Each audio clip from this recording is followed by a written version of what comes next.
Juscelino Kubitschek e a Sayone.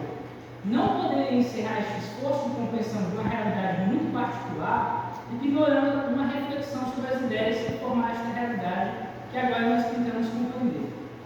O Juscelino Kubitschek pôs na imagem do trabalho, tem mais dois aqui do slide, como um caçador que acaba de abater sua presa e hasteia a bandeira em um registro que se assemelha à obra do pintor Vitor Meireles, a primeira missa no Brasil, nossa conhecida dos livros didáticos de história.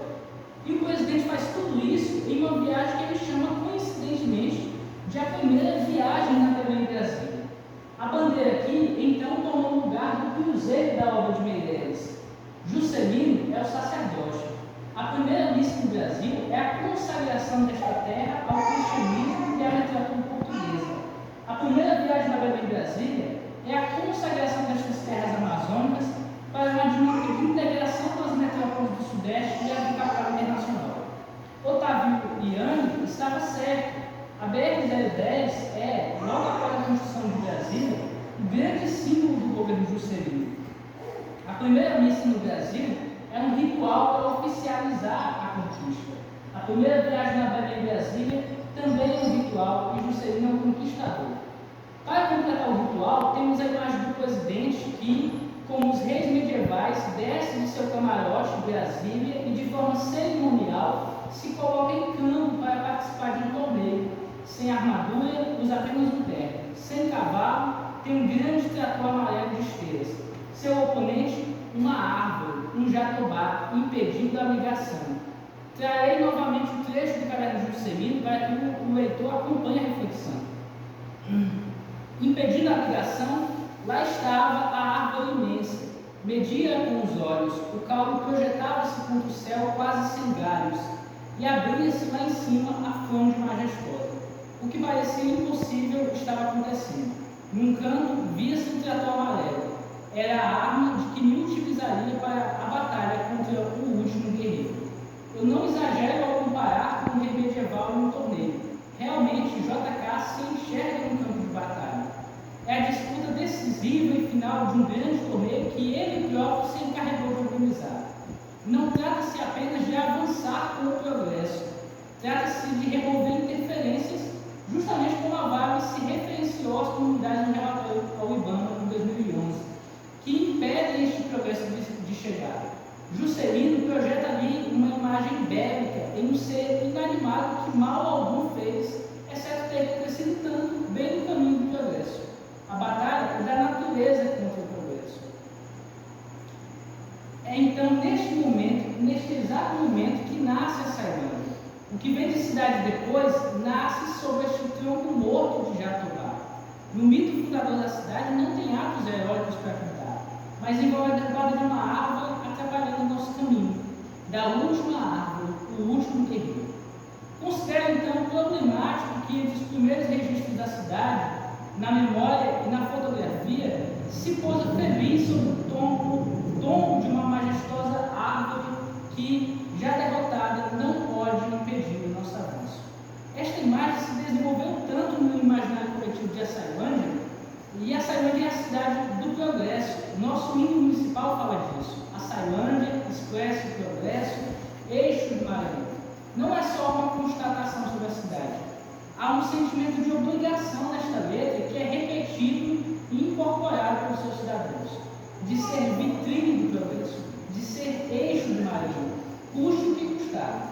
Com estas imagens, fica expressa mesmo a noção de que o desenvolvimento virá a qualquer preço. Essa noção é recorrente na cidade, no imaginário popular de que precisamos, em um sentido de dependência mesmo, das siderúrgicas, da mineração, que não podemos viver sem elas. E não importa qual empreendimento chegue por aqui, ele será importante na concepção daquela meta de ser eixo do Maranhão. Ele estará legitimado independente de suas consequências.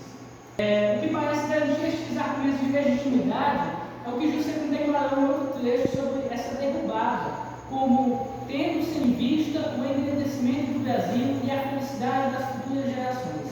O fim justifica o meio, legitima a angústia presente. Então há de se resignar. Parece muita responsabilidade e há um certo orgulho em viver tudo isso.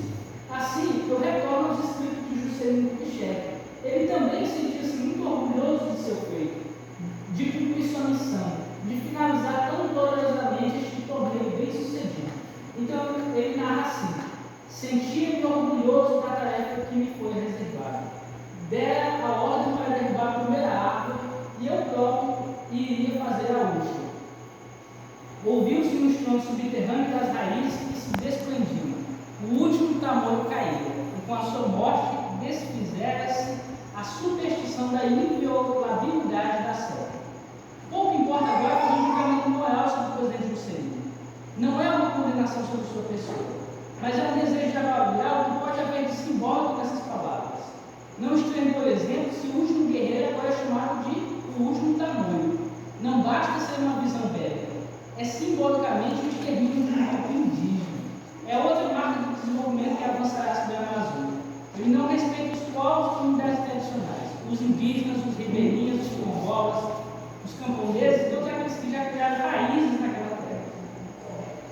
Na verdade, o estrondo subterrâneo das raízes é um tipo de euforia. É o som que anuncia e antecede a vitória do progresso sobre a selva.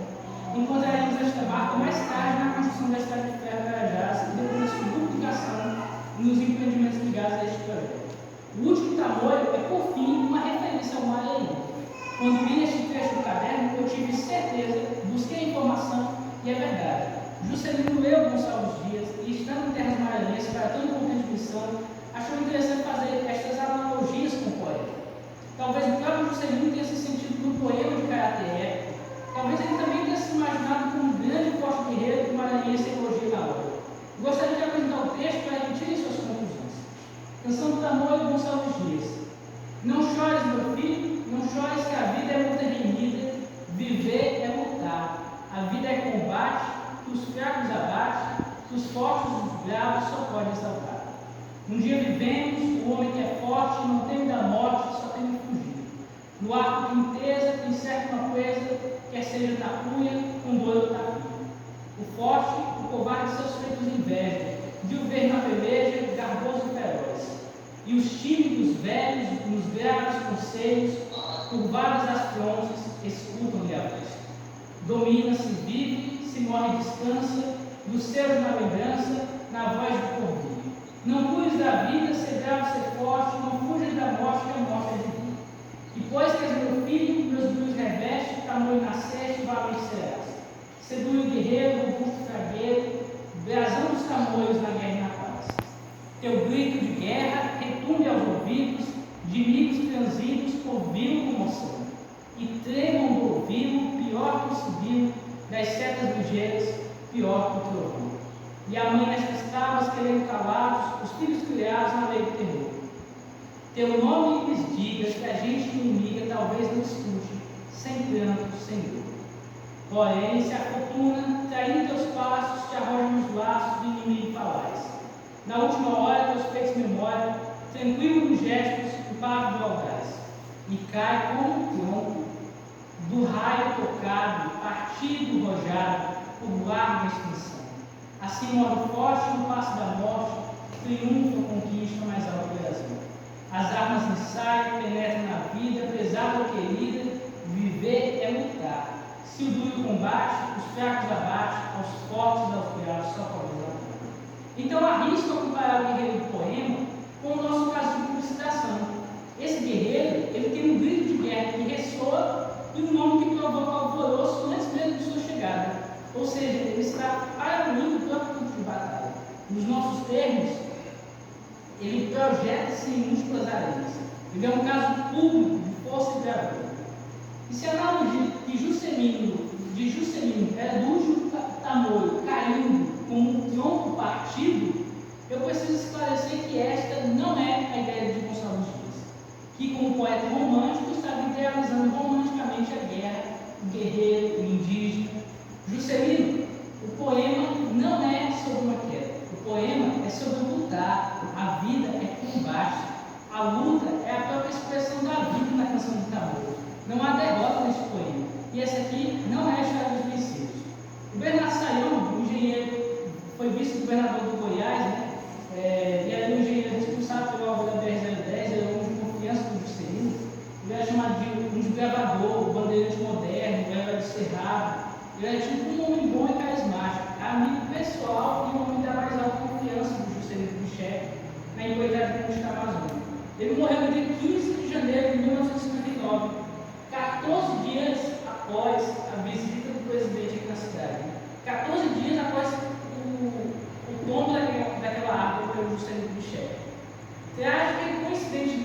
foi uma árvore que caiu sobre o seu barraco, ainda na mesma região da saída. Esses acasos das ciências sociais não explicam, porque eles fogem do nosso campo. Em 2005, 46 anos depois daquelas tragédias, uma comunidade pequena se ergue diante dos homens, uma comunidade pequena se ergue diante dos homens de terno, no caminho do progresso se insurge, lança seu problema nas praças, se apresenta nas arenas públicas, porque viver é lutar. Eu lembrei, essa comunidade tem nome de árvore, é piquiar.